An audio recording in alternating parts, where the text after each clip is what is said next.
Bonjour, bienvenue dans le concours Innovation Challenge. Tu as 5 minutes pour présenter l'essentiel de ton projet. Merci.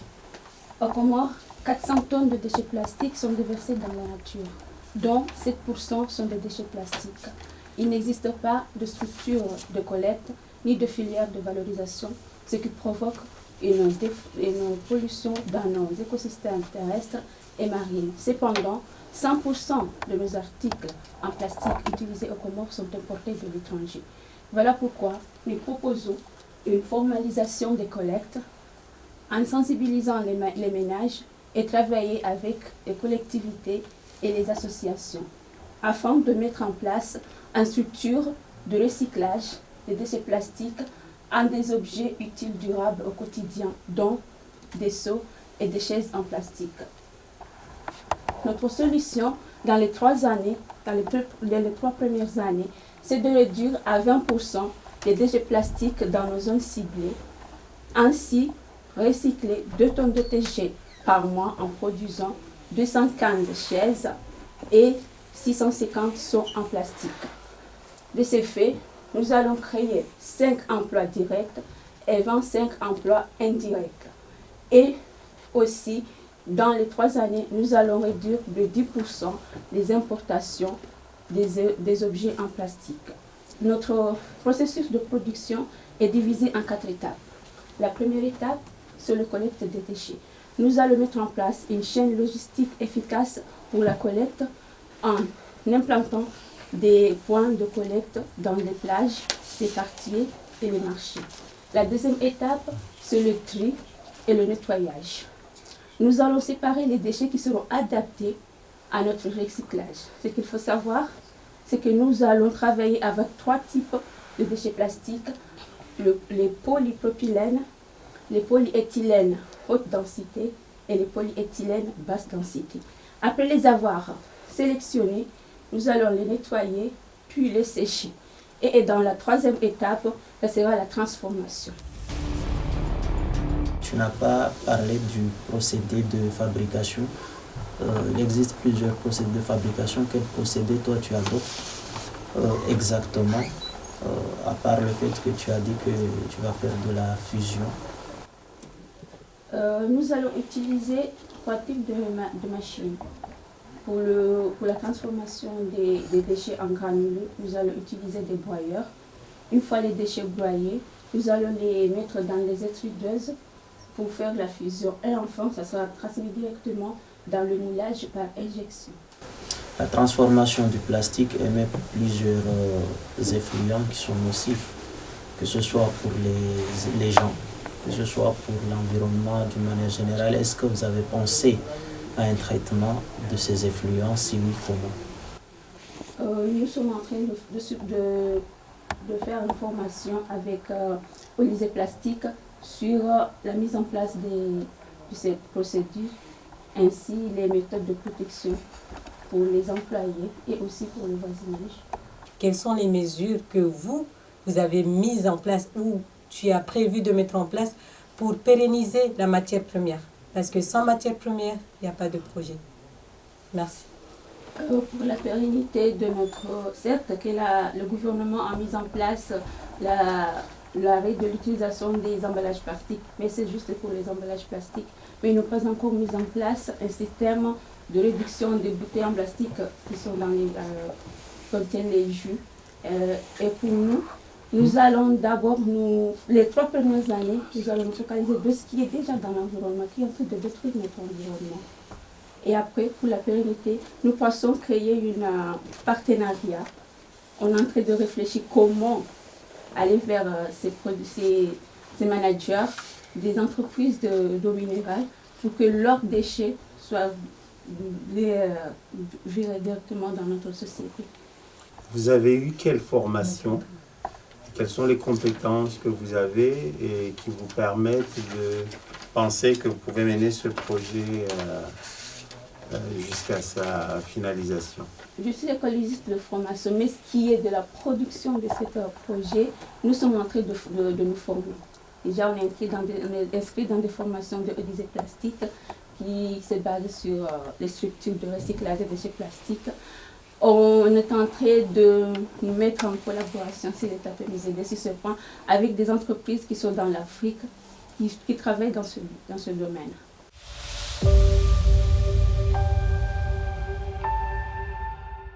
Bienvenue dans le concours RIC. Toute substance ou matière organique ou inorganique ayant perdu sa valeur première est destinée à l'abandon. Ce sont les principales définitions que l'on donne au mot déchet. Mais moi, je le définis autrement. Richesse, ressources et potentiel. Imaginez une ressource que nous produisons nous-mêmes tous les jours dans nos maisons, dans nos lieux de travail, dans les marchés, mais qu'on les laisse périr et polluer l'environnement, qu'on les laisse attirer les nuisibles et dégrader notre santé par la même occasion. La photo que vous voyez ici, ce n'est pas une illustration de ChatGPT, non, c'est bien la réalité de notre pays. Partout où vous passerez, vous verrez les déchets qui sont entassés ainsi. C'est pour cela que Comores Ecolab vous propose une solution innovante et concrète, qui est la valorisation des déchets organiques. D'où l'objectif de notre projet intitulé « Production et commercialisation d'engrais et fertilisants organiques par bioconversion des déchets organiques via les larves de la mouche soldat noire aux Comores ». Donc ceci est un projet très innovant et qui répond aux enjeux environnementaux ainsi qu'il y a un impact socio-économique positif. Et aussi, il faut savoir que nous sommes les premiers aux Comores à initier cette initiative, à utiliser une telle technologie. Pendant cette phase d'accélération d'idées, nous avons eu la chance de travailler d'une manière concrète dans cette problématique, en utilisant un processus 100% bio avec un système d'économie circulaire. Pour commencer, on a collecté des déchets, comme vous voyez au niveau des premières images, au niveau des restaurants et dans les ménages. Avec ces mêmes déchets-là, on a fait des pièges, on a mis des condoirs comme vous voyez ici, et nous avons attiré les mouches soldats noirs qui ont déposé leurs œufs. Et après, nous avons suivi leur phase jusqu'à la phase larvaire. Ensuite, ils ont mangé les déchets jusqu'à trouver cette transformation. Mais là, c'est toujours en cours vu qu'on n'a pas encore terminé. En outre, pour résumer tout ça, on peut dire que notre projet peut se résumer selon les mots de M. Lavoisier. Rien ne se perd, rien ne se crée, tout se transforme. Qu'est-ce qui nous permet, nous, en tant que citoyens comoriens, de choisir votre produit? C'est pas qu'il est bio, mais par rapport au coût de vie habituel. Quel est le prix que vous avez fixé? Là, je ne l'ai pas vu. Est-ce que vous avez une idée du prix? Oui, bien sûr. On a fixé un prix de 2000 francs comoriens pour le produit, dont on va le conditionner dans des petits sacs. Mais on n'est pas encore à cette étape. Est-ce que vous avez fait des enquêtes sur terrain avec les agriculteurs afin d'améliorer? L'essentiel, ce n'est pas de produire un engrais, mais quel est le besoin réel qui existait avec les agriculteurs par rapport, qu'est-ce que vous avez créé pour répondre à ce besoin? Est-ce que vous avez fait ce travail ou pas? Bon, on n'a pas encore eu le temps de faire ça, sincèrement, on n'a pas encore eu le temps, mais disons, c'est en cours, nous programmons de le faire. Vous présentez à un concours et ce projet, on devait avoir le modèle économique de ce projet. Comment vous allez faire pour gagner de l'argent et comment ce projet allait être viable? Cette partie-là, vous l'avez complètement mis de côté. Pourquoi?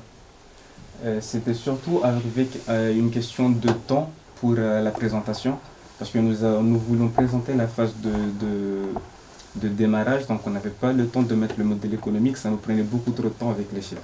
Juste un conseil, quand on vous donne même 3 minutes pour présenter un projet, les gens qui vous écoutent ont besoin d'avoir tous les éléments, voir un panorama de l'ensemble du projet, même ses aspects économiques. Si jamais votre usine de traitement est proche des lieux d'habitation, est-ce que vous avez pris des mesures pour éviter que ces mouches-là dérangent le voisinage? Justement, sur ce point de vue-là, dans la phase de démarrage, si vous suivez les vidéos, vous allez remarquer que nous avons cherché un endroit éloigné de la ville, dans une sorte de champ, où il n'y a pas de maison d'habitation aux côtés de notre site de transformation, pour éviter justement ce côté-là où les odeurs pourraient déranger le voisinage. Et en termes de nuisibles, encore une fois. Ce sont des études qui ont été faites et qui donnent que la mousse au Danemark n'a pas d'impact au niveau de la santé des hommes. Mais est-ce que toi, tu vas accepter que des mouches qui ne transmettent pas de maladies se posent sur ton plat d'assiette? Et justement, c'est pour ça que nous travaillons dans un champ où il n'y a aucune maison aux alentours.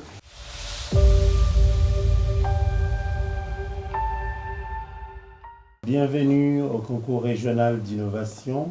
Nous avons mis en place la valorisation des déchets en pavé, c'est-à-dire transformer les plastiques en pavé. Et comme processus après collecte et tri, les plastiques sont pesés à 60% et 50% du sable. Ils sont fondus et puis transmis dans le moule et puis ressortir le pavé. Concernant le pavé, notre première cible sera la mairie de la commune d'Anjouan et aussi les hôtels et les particuliers. Pour ce qui est du service, les pavés seront utilisés pour la construction des routes secondaires et pour ce qui est et aussi des terrasses des hôtels ou des villas, ainsi de suite. Et quel sera l'impact vraiment de notre projet? On aura comme impact, il y aura une création d'emplois, surtout quand on fait les tri et les sensibilisations, une création d'emplois de ces jeunes. Il y aura aussi une diminution de la pollution et des matériaux recyclés et une production qui réduit vraiment considérablement l'empreinte de carbone. Vous avez déjà lancé des modèles de fabrication. Est-ce que sur le marché d'Anjouan, ce produit n'existe pas? Pourquoi les gens ils vont acheter vos pavés que les autres qui sont déjà là et qui produisent ces produits depuis des années? Nous avons déjà fait des enquêtes et aussi des petites entreprises, des petits entretiens au niveau de la région. Et donc, sachant aussi qu'il y a plein de routes secondaires ici dans la région qui ne sont pas goudronnées ni cimentées, l'hypothèse, l'innovation des pavés est très intéressée par les gens, vu que la matière est déjà sur place, c'est-à-dire la matière première est déjà sur place. Et ensuite aussi, c'est comme c'est une innovation, les gens vraiment voient que ça sera moins cher, parce que nous, quand on discute avec eux, on nous a montré déjà comment ça va se coûter, parce que les pavés qu'on trouve toujours dans la région sont des pavés de ciment. Le procédé même que vous utilisez à l'air libre avec les effluents qui sortent de ce processus, je pense que vous émettez beaucoup plus de gaz à effet de serre que lorsque vous laissez les plastiques à l'état intact naturel.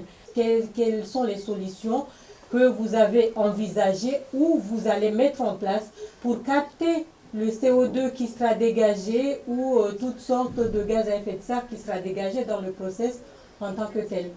La place même, si vous constatez, là, c'est presque un peu de la forêt. Parce que là, on n'est pas dans le village, on est sorti même de la zone du village. Et il y a des arbres qui sont autour vraiment du site que nous faisons vraiment des expériences.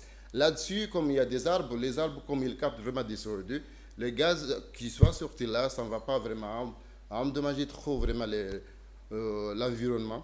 Mais quel type d'énergie tu utilises pour le procédé? Est-ce que tu as évalué aussi l'empreinte carbone sur ce type de procédé, sur ce type d'énergie que tu utilises pour transformer le plastique et tu comptes transformer combien de kilos de plastique par jour? Est-ce que tu auras suffisamment de ressources énergétiques pour faire cela sans que ça ait de l'impact sur l'environnement? Ensuite, ma deuxième question, c'est par rapport toujours ça reste sur le cadre du procédé, mais le fait que tu mélanges le plastique transformé avec du sable. C'est quel type de sable que tu utilises?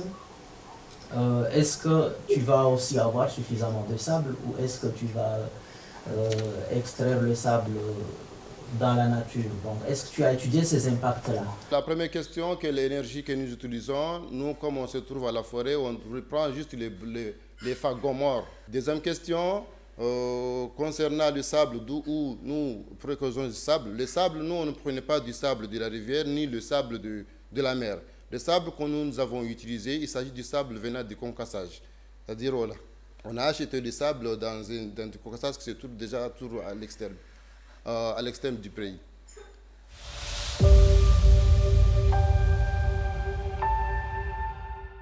Le feu qui change tout. Imaginez une cuisine comorienne en 2025. Pas de fumée, pas de charbon, pas de corvée de bois, mais juste la chaleur propre produite à partir de ce que nous considérions autrefois des déchets. Coque de noix de coco, feuilles de manguier, épluchures de bananes, des tonnes de déchets agricoles que nous laissons à l'abandon. Et si je vous dis aujourd'hui que ces déchets ont une ressource, et s'ils servent à cuire les aliments, fertilisent le sol, sèchent nos récoltes et aussi à créer de l'emploi. Nous proposons une solution innovante qui sert à produire un réchaud à biomasse et aussi un four intégré, un système de dégradation thermique et un séchoir. Notre réchaud propose 3 aspects majeurs: l'accès à l'énergie propre, la transition écologique et aussi la protection de la santé publique. Nous maximisons l'efficacité énergétique, 75% d'efficacité contre seulement 20%. Nous réduisons les fumées et aussi nous produisons du biocar. Un biocar qui est un amendement agricole. Nous valorisons les déchets en énergie et aussi on joue sur le rôle de la gestion des déchets. Mais ce n'est pas tout. Notre invention n'est pas qu'environnementale, elle est aussi économique. Chaque réchaud peut être vendu à un prix abordable avec accès au microcrédit pour les ménages. Quant au biocar, les utilisateurs pourront l'utiliser dans l'agriculture ou nous le vendre à 500 francs le kilo. Un service de maintenance annuel est proposé à 5 000 francs. En parallèle, nous formons les artisans et les agriculteurs. Cela crée de l'emploi, renforce les compétences et fait vivre une économie circulaire locale, comme les déchets organiques transformés en combustible. Et au lieu de dépendre du gaz importé, nous utilisons ce que nous avons déjà. Est-ce que tu peux me montrer le tableau que vous avez présenté là? Ah, j'ai rien compris. Sur ce tableau, c'est quoi? En fait, c'est le temps de retour sur investissement pour un particulier ou pour quelqu'un qui utilise ce réchaud. C'est-à-dire pour quelqu'un dont autrefois il utilisait par exemple le gaz butane, il va économiser suffisamment d'argent tout en changeant juste la manière de cuire ses aliments, en achetant notre réchaud. Donc son temps de retour sur investissement, c'est-à-dire le temps qu'il va mettre pour récupérer l'argent qu'il a utilisé pour acheter le réchaud et faire des économies, ça sera entre environ 2 mois. Donc, et les montants là? Les montants, ce sont les économies qu'il va faire. Alors, au lieu d'acheter, par exemple, le gaz, ou d'acheter le gaz pour cuisiner, il peut économiser cet argent-là durant ce mois. Parce que là, il n'achète plus le gaz, mais il utilise ses déchets ménagers pour cuisiner. Donc, ma deuxième question, c'est à propos de la source d'énergie que vous allez utiliser dans ce réchaud. Est-ce que vous vous êtes rassuré que c'est disponible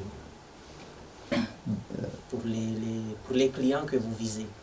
Est-ce que vous pensez qu'ils vont avoir suffisamment les déchets pour utiliser dans le réchaud et faire...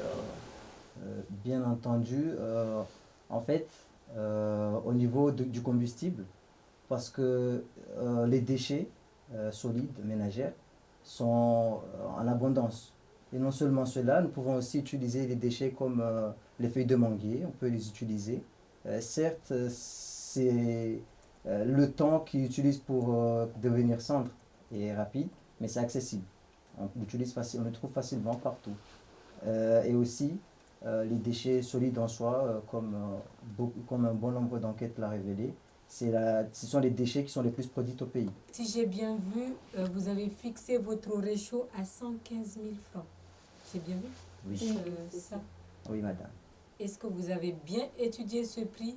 Parce que nous sommes au Comores, on n'est pas aux États-Unis, et on connaît bien l'économie comorienne et on connaît bien la situation familiale. Et là, vous avez dit, vous trouvez une solution non seulement environnementale, mais économique, socialement économique pour les ménages. Est-ce que vous avez bien réfléchi à ce prix? Parce que oui, je suis consciente que vous avez fixé le prix par rapport à vos dépenses à vous, Mais est-ce que vous avez tenu compte de la réalité de vos clients ou vous l'avez fixé comme ça parce que voilà, c'est de l'innovation, prenez ou laissez, voilà.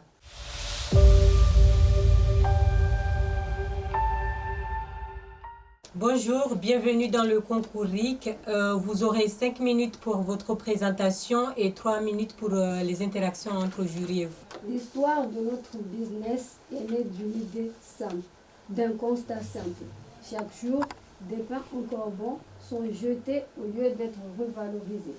C'est pour cela que notre ambition est très claire. Ce sera de proposer une boulangerie innovante qui récupère, transforme et redistribue ces pains en produits de qualité aux consommateurs. Quel procédé allons-nous utiliser pour faire ces produits recyclés? Tout d'abord, les pains invendus seront collectés dans les boulangeries partenaires avec des conteneurs collecteurs de pain qui se trouvent dans le marché qu'on va installer dans les boulangeries pour garantir l'hygiène et la sécurité des invendus. Ensuite, une fois qu'on aura récupéré ces pains, on va les passer dans le four pour les sécher et pour éliminer les éventuelles bactéries. Ce pain sera ensuite broyé dans un appareil qu'on appelle le crumbleur ou un broyeur de pain qui va produire la poudre de pain pour la fabrication des recettes. Quels seront nos produits? Comme tout boulanger, on va produire des pains et diverses recettes, mais ces pains auront la spécificité tout d'abord d'être produits avec de la farine locale, par exemple les farines de manioc qui se produisent ici, et les produits recyclés se feront avec la poudre de pain qu'on aura récupérée. Quelle sera notre mission avec ces produits recyclés? Notre mission, ce projet reste un projet innovant, éco-responsable, qui peut s'adapter avec toutes les réalités de chaque pays, qui a un impact positif sur l'environnement, avec une économie simple et viable. Pourquoi ça fonctionne, me diriez-vous? Ce projet fonctionne dans chaque pays grâce à sa flexibilité et à sa capacité de s'adapter aux réalités de chaque pays. Avez-vous déjà identifié les partenaires clés pour vous donner la matière première que vous avez parlé? Que ce soit farine, que ce soit les invendus, etc. Pour les invendus, c'est surtout les boulangers, c'est eux qui me donnent le pain. Et pour la farine, ce sont les producteurs locaux. Quelles sont les stratégies que vous allez utiliser pour convaincre les clients d'acheter? Et pour terminer, je n'ai pas vu les aspects financiers, ce qui est malheureusement pas pertinent. Donc le prix de vos produits, on ne le voit pas, et le chiffre que vous allez faire pour rentabiliser économiquement, on ne le voit pas aussi. C'est dans les slides. Non, c'est un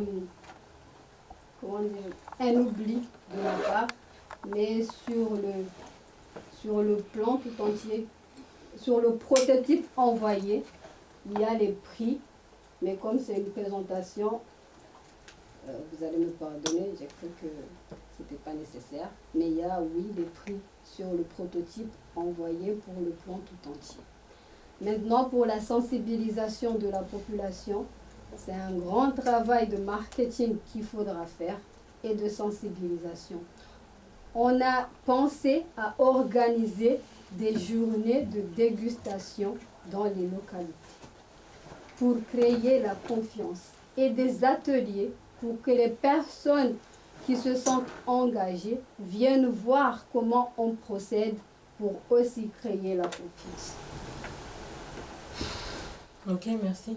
Je me pose toujours la question sur quelle sécurité tu vas nous assurer que ce produit va être sain pour la santé, même si tu dis que tu vas le chauffer et tout, ce qui peut tuer, oui, les bactéries, mais comment tu vas aussi faire pour me convaincre de manger quelque chose dont tu me dis que tu as récupéré sur la déchetterie de la boulangerie? Je ne dirais pas une déchetterie, mais comme je l'ai expliqué, il existe déjà des bacs spéciaux pour ceux qui collectent de pain, qu'on appelle collecteurs de pain, qu'on achète et qu'on installe. Nous, ce qu'on a pensé pour garantir la sécurité et l'asepsie de ces produits, c'est de récupérer les pains chaque veille. C'est-à-dire chaque matin, nous on passe récupérer les invendus des pains qui ont été faits hier.